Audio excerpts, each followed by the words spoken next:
E saindo da sinagoga, foram com Tiago e João para a casa de Simão e André.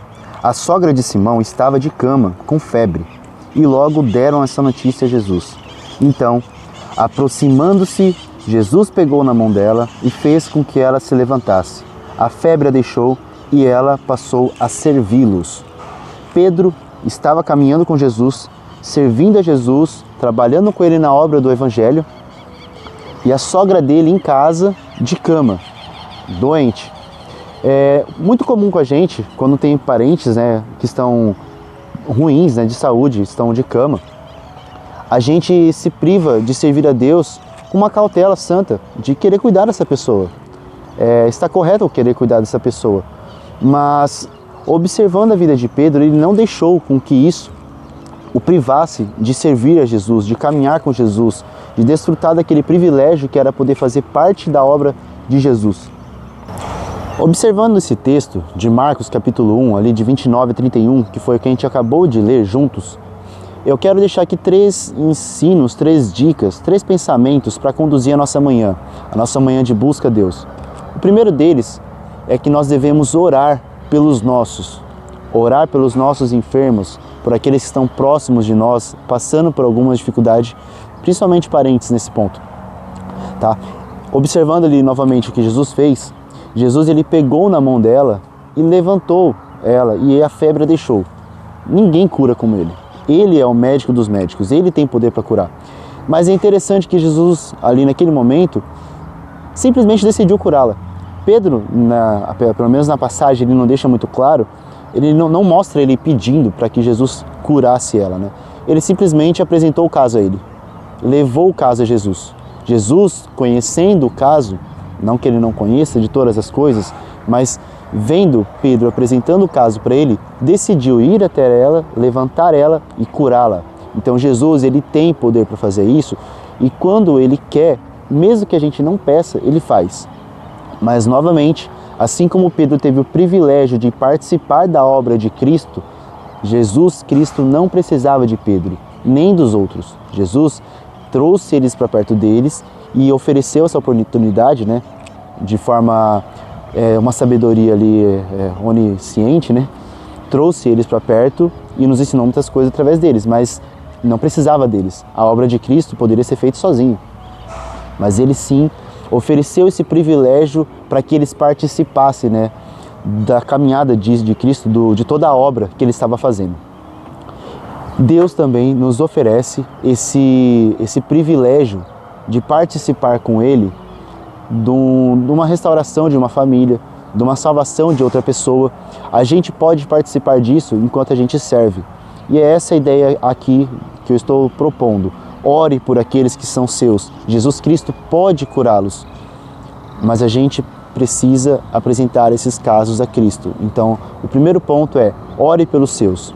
Esse ponto que eu estou dizendo não é algo que agora para a gente estender muito, até porque é algo simples, mas eu precisava pontuar. Isso serve como testemunho. Servir a Deus, independente do cenário familiar que você se encontra, serve como testemunho para outras pessoas, para os enfermos próximos. Então, continue servindo a Deus. É claro que orando, apresentando esses casos a Deus, podemos também apresentar a Deus a essas pessoas.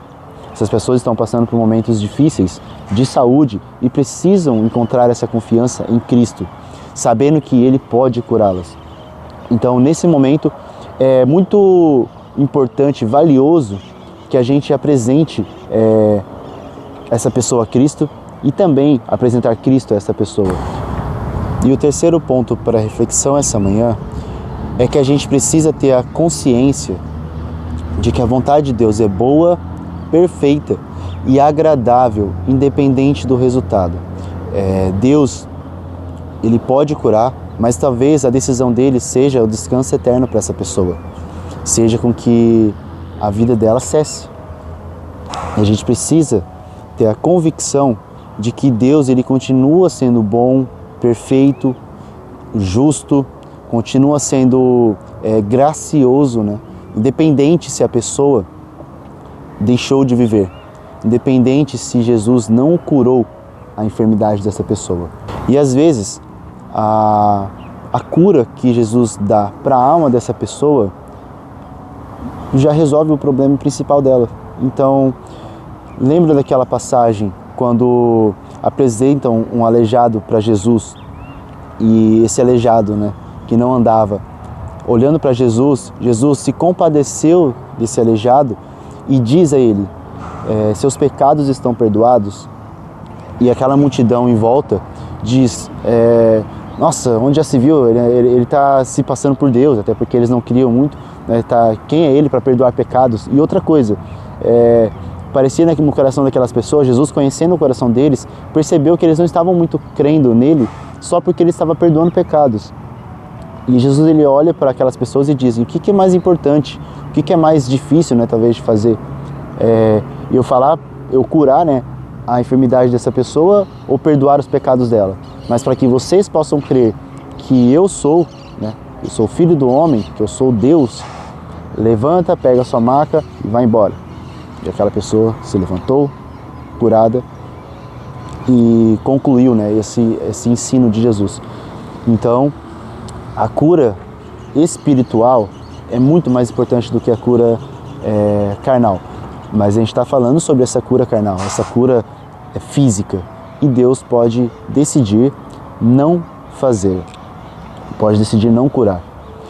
E devemos estar em paz com isso. Então Deus, ele é bom, ele é gracioso, mas os nossos corações, as nossas mentes não têm capacidade de compreender 100% tudo o que ele pensa e decide fazer. E devemos estar em paz com isso, porque nós, ainda assim, não merecendo nenhum favor de Deus, alguns de nós somos salvos, outros são curados, e isso já é suficientemente absurdo, né? Essa graça de Deus a nós, por nós sermos pecadores, por nós nos afastarmos de Deus e não querer buscar a Ele nem as coisas dele.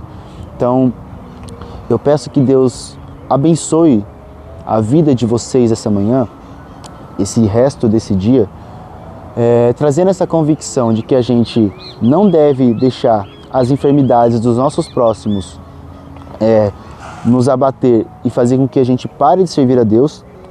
Também devemos lembrar que tudo isso serve de testemunho para os enfermos e para outras pessoas, que a gente precisa confiar em Deus, mesmo que Ele não cure essas pessoas, mas Ele pode curar.